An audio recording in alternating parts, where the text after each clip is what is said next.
Welcome to Dungeon Academics. My name is Thomas and I will be your instructor. I'd like to take a few minutes just to talk about the current state of the games that I'm currently playing in, with some quite exciting things happening in the previous few days.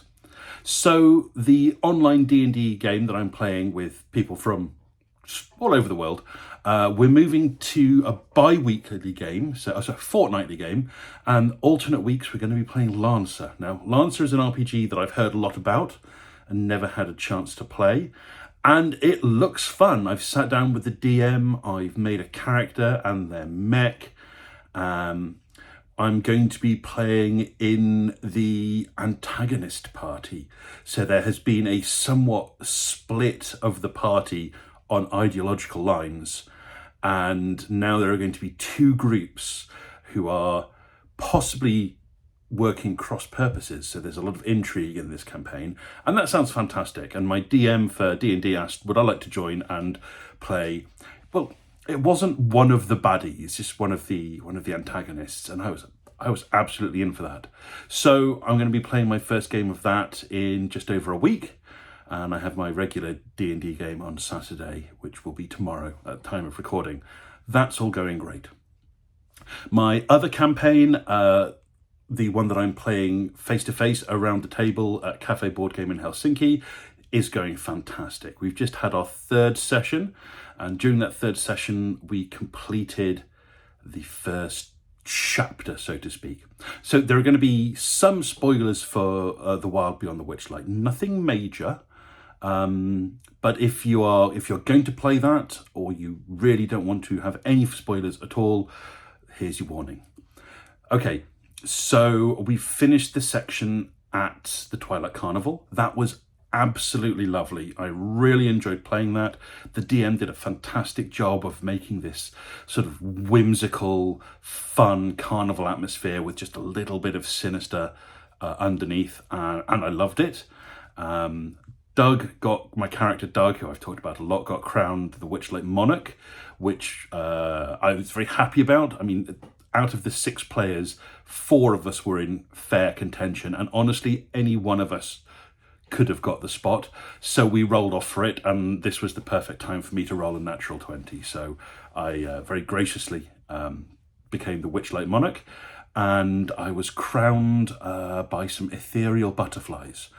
And this just reminded me of a great TV show called Kings from 2009, starring Ian McShane. It's a great TV series. I think it was NBC. And I've never found anywhere that's streaming it. I'd love to watch it again because I thought it was fun. But yes, being crowned by butterflies is a big part of that series. So I have this wonderful image of my Tortle with this crown of red monarch butterflies on him. And we ended up going into the Feywild. And in our short time in the Feywild, we had our first combat encounter of the game. And I loved it. I mean, this 3 sessions in and we've had 1 combat. This is what we were expecting. This is fine, but I was glad to actually have a bit of combat. And in the Discord afterwards, one of the other players said, "Guys, am I the only one that's really scared of this new Doug?" Because they saw me in combat, and apparently I was quite mean in combat, but that's for good reason. Okay, let me give this setup. We're in the Feywild, and we are approached by a troop of 6 hair-ring-gone bandits and a giant snail. And they demand from us our fondest memory, or they're going to beat us up. Now, I've talked a bit about Doug the Tortle and his background, but just to quickly reiterate, the way I play Tortles and Tortle culture is that they go out on this world they go out into the world to have an adventure. And then at the end of their short lives, they come back to the island that they were born from, and they meet all the other Tortles that were born on the same beach in the same season, and they tell the stories of their lives. And then they get matched up based on their stories, and they mate and produce the next generation of Tortles and die shortly afterwards. They only have a 50-year lifespan, which is weird because turtles in real life are known for living a long time, but that's the way it is in the game. And so this culture of telling stories and memories is really important to Tortles. And robbing a Tortle of their fondest memory would be like stealing a bard's favourite song, or taking the favourite axe of a barbarian, or asking a cleric to give up their most holy symbol. This is absolutely something that he was not going to do. If they'd just asked for money, he might have capitulated. But to ask for a memory, that's something that Tortles can't do. So I went hard. And out of the 6 Harengon, 1 fled, 1 was captured, and we allowed to flee when we realised that they weren't a threat. And 4 were killed in action. I took out 2 myself, the fighter took out 1, and the others took out another 1. And it was quite a short fight. And it really showcased what my character build can do in combat.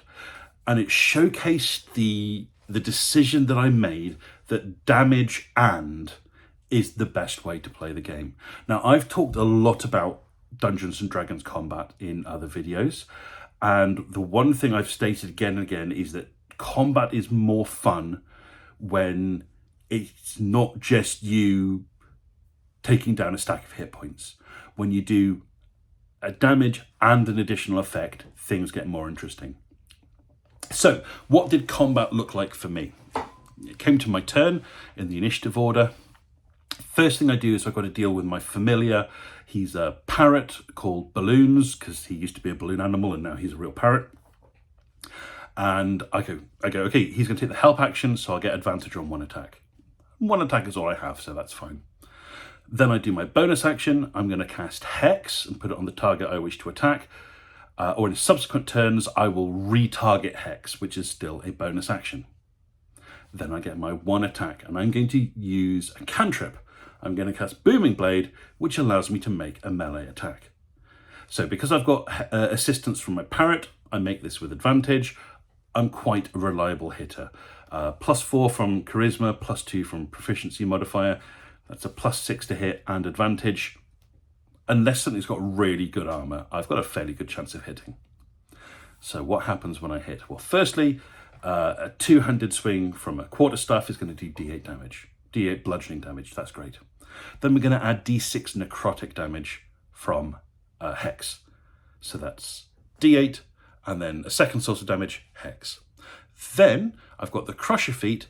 I'm going to push them 5 feet backwards. So that's a movement. That's 3 things. Base damage, Hex damage, movement. Okay. Then in their turn, when they move, Booming Blade takes an effect. The bubble collapse, they take D8 thunder damage. That's a 4th thing. 4 things from 1 hit. That's fantastic. The first one I hit, I rolled really high on the base damage and Hex, killed it outright. The second one, it survived, and I pushed it back, and it was I just said it was coated in this sort of shimmering bubble, like when something gets dragged underwater and it still has air around it. And that Harengon decided it was time to flee. It ran away, the bubble collapsed, D8 thunder damage, game over bunny. So this is great. Damage and is fantastic.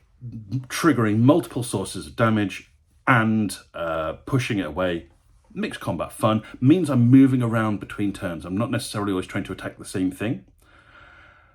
What I'm really looking forward to is when I get to level 5 and Booming Blade levels up, because then I do an extra D8 damage on the hit, and the collapsing bubble does 2d8 force damage. So that will be another source of damage on the attack. There's going to be D8 from the staff, D6 from Hex, D8 from Booming Blade, and I push you 5 feet, and then 2d8 for the bubble collapse. That's 5 things. And if I roll a critical, I've got Crusher. Crusher is how I was pushing things around. So if I roll a critical, the Crusher means that everyone else gets advantage on you until the start of my next turn. That's 6 effects on a hit.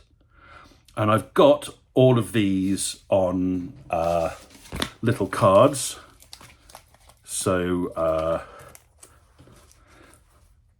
Hexblade's Curse, the effects of Crusher on little cards, so I can play them, so that when combat happens, I can go, okay, I'm triggering this effect, and this effect, and this effect. makes it easy to keep track of what's going on and helps explain where all the sources of damage come from. So these little cards, fantastic. And the build is an absolute joy to play. Now, as I'm going Hexblade Warlock and Wizard multiclass, specifically Blade Singer, eventually I'll get extra attack. What that will allow me to do is that will allow me to hit a target with a staff and then do the Booming Blade. Or alternatively, I can hit a target with a staff, push it away with the Crusher, and then do Eldritch Blast and put it wherever I want. So I've got this great flexibility. And at some point, I'm going to try and pick up Polearm Master as well. So if I don't need to use my bonus action to retarget Hex, I get another attack with the butt end of the staff. It only does D4 damage as opposed to D8. Not a problem.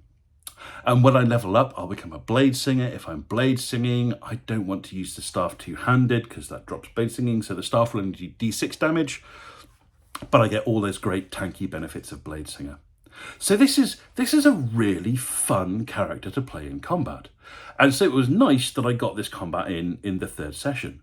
But I haven't been missing combat because we've been doing so much other fun stuff. There is a lot of exploration and storytelling in this campaign, and I love that. I love these character-based moments, and whenever I try to build a character, you've probably seen this in other videos I've done, it's not just about trying to maximize the amount of damage that I can do. It's about what can I do out of combat?